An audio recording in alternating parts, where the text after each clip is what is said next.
ചലനശേഷി നഷ്ടപ്പെട്ടവർക്ക് കൃത്രിമാവയവ ചികിത്സ പദ്ധതി പ്രഖ്യാപിച്ച് ബുർജിയിൽ ഹോൾഡിംഗ്സ് 9 കോടി രൂപയുടെ സഹായ പദ്ധതിയാണ് പ്രഖ്യാപിച്ചത്. സാമ്പത്തികമായി പിന്നാക്കം നിൽക്കുന്ന 10 പേർക്കാണ് സഹായം ലഭ്യമാക്കുക.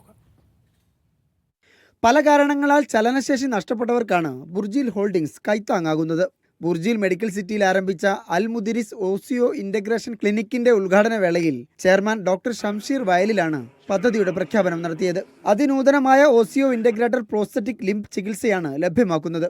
ഓസിയോ ഇന്റഗ്രേഷൻ ഓപ്പറേഷനിലെ ആഗോള വിദഗ്ധനായ ഡോക്ടർ മുൻജിദ് അൽ മുദിരിസ് സർജറികൾക്ക് നേതൃത്വം നൽകും. യുക്രൈൻ ഇറാഖ് യുദ്ധബാധിതരടക്കം 1200-ലധികം രോഗികളുടെ ശസ്ത്രക്രിയ നടത്തിയ അനുഭവ സമ്പത്തുള്ള സർജനാണ് ഇദ്ദേഹം. രാജ്യം സാമൂഹിക വർഷം ആഘോഷിക്കുന്ന സാഹചര്യത്തിൽ സമൂഹത്തിൽ സഹായം ആവശ്യമുള്ളവർക്ക് എത്തിക്കുക എന്നത് സ്ഥാപനത്തിന് ഉത്തരവാദിത്തമാണെന്ന് ഷംഷീർ വയലിൽ പ്രതികരിച്ചു. മെഡിക്കൽ വിദഗ്ധരുടെ വിശദമായ പരിശോധനയ്ക്ക് ശേഷമാകും ഗുണഭോക്താക്കളെ തെരഞ്ഞെടുക്കുക.